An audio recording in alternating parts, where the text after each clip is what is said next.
The reason you feel stuck in your 30s is because you are not living or pursuing the purpose that God placed you on this earth for. Purpose, not passion. You just gotta do it scared. Hi, I'm Rosie, a real estate investor. I bought my first set of 5 properties in under 3 months, basically 90 days. I currently have over a dozen properties under portfolio, but what's more important is I bought my time back and I get to explore gifts like this to be able to sit here and talk to you. So here's the thing. The reason why I truly believe you feel stuck in your 30s is because you are not pursuing the purpose that God has set for you. You see, I've been there. I, for the longest, can remember creating some form of content or topic or discussion on video. And every so often, I'll pick it back up and I'll drop it again, and I'll pick it back up and I'll drop it again. And I realized I didn't really have a reason as to why I was doing. I just knew I was passionate about it. I wanted to get on camera and talk about passion stuff and inspire people, but there was no bones to it. There was no rhyme or reason or process to it. And so because of that, I was moving through this like hot passion, and passion is fleeting. You have it on Monday and you don't have it on Wednesday.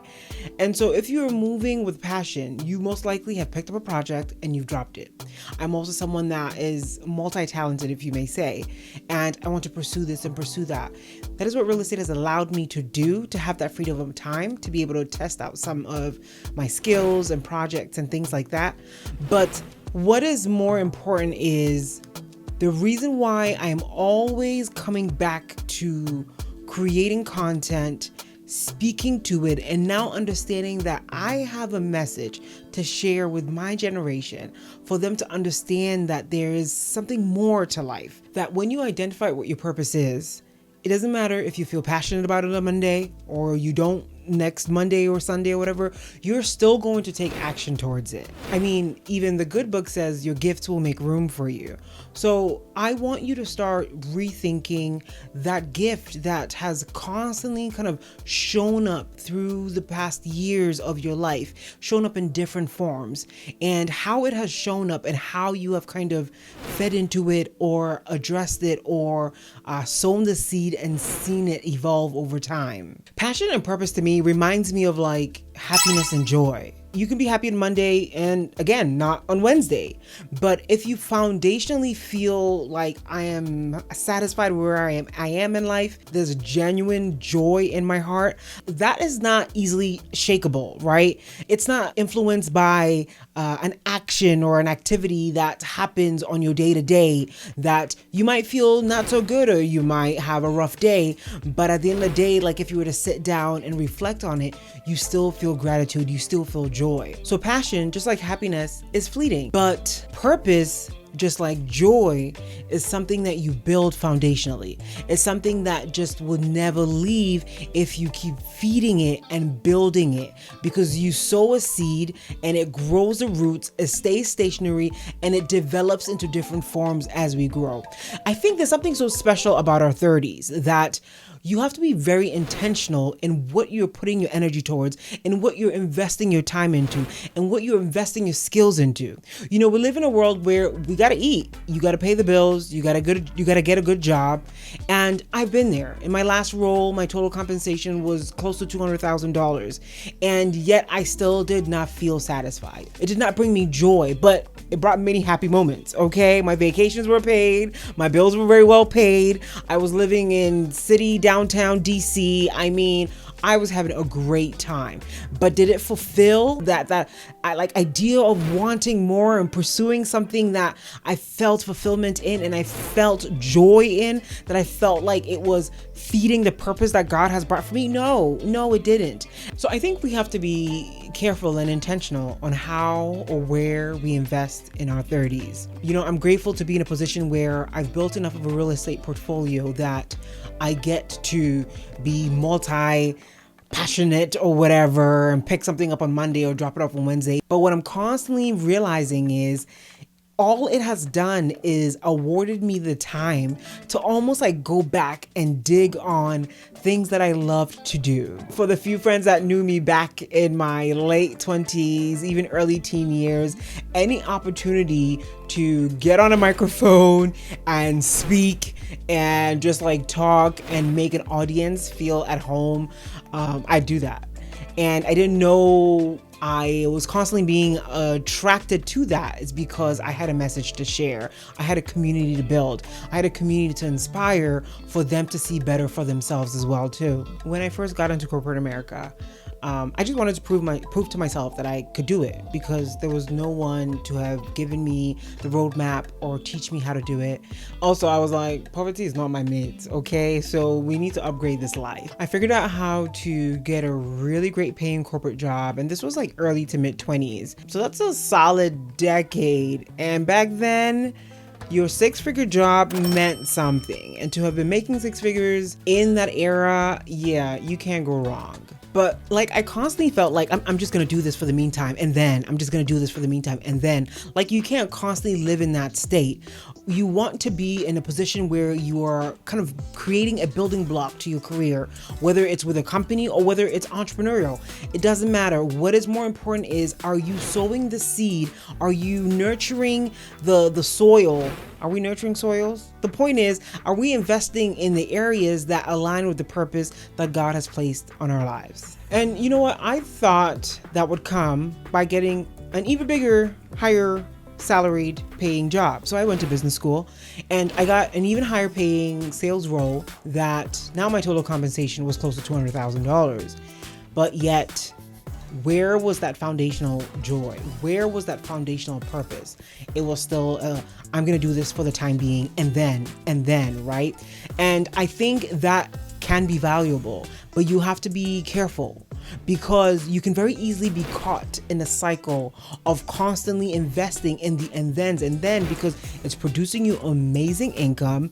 You're able to have the luxuries that you might not have had growing up, like myself, where now I'm able to take a couple vacations a year.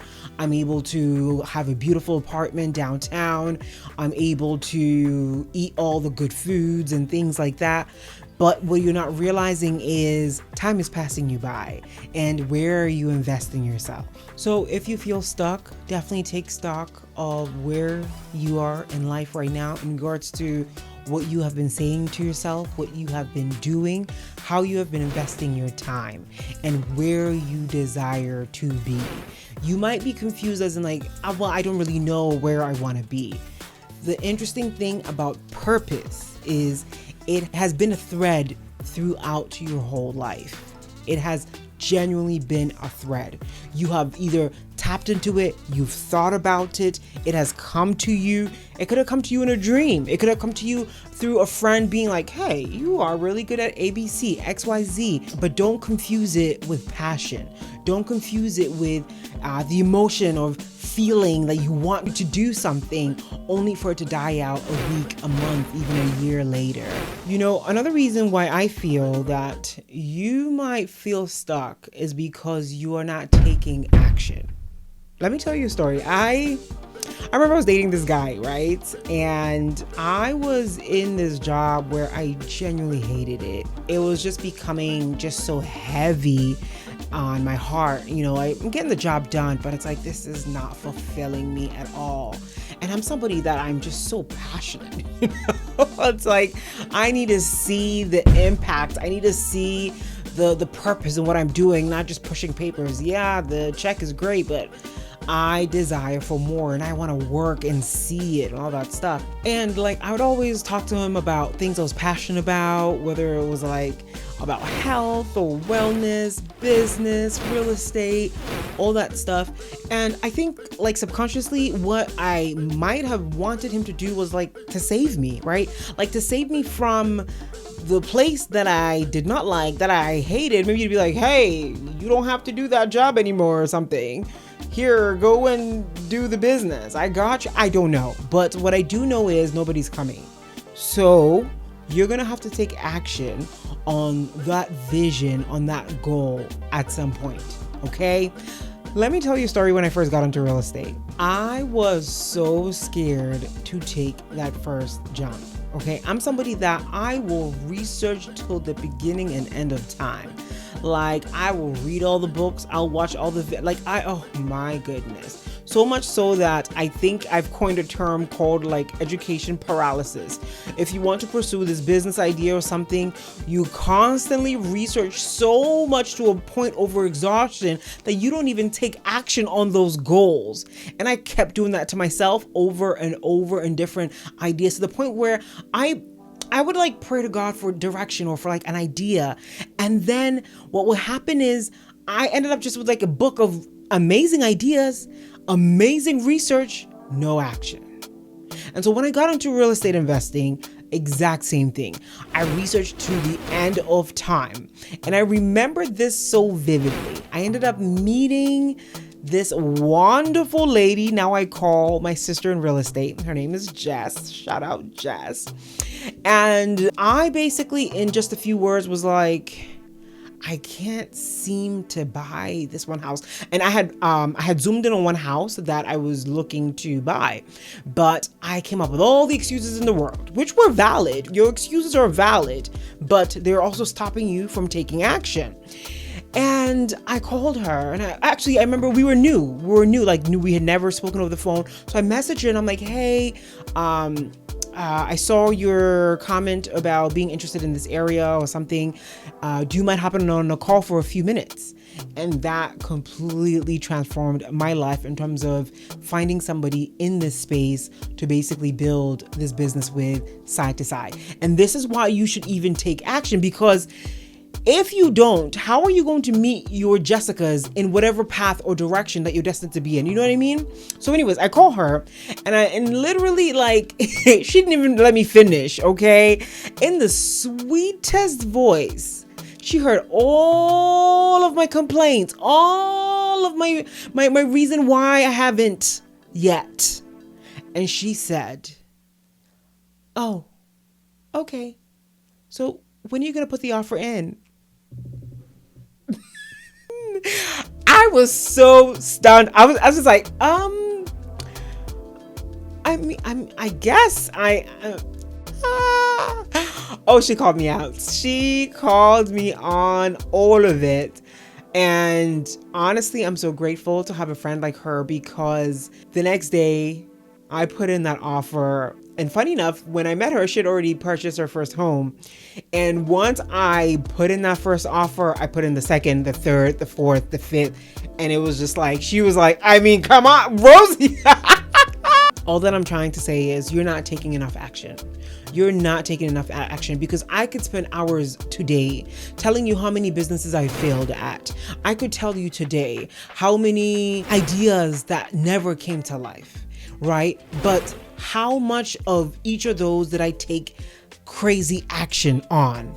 How much of the ideas that you have that you've taken specific, right, goal-focused actions on, that you can stand on it. You can stand, as they say, stand on business and say that I did XYZ for 365 straight days. Therefore, I was able to see this result, and I can then change or pivot my direction or go do something else. Most of us are not doing that.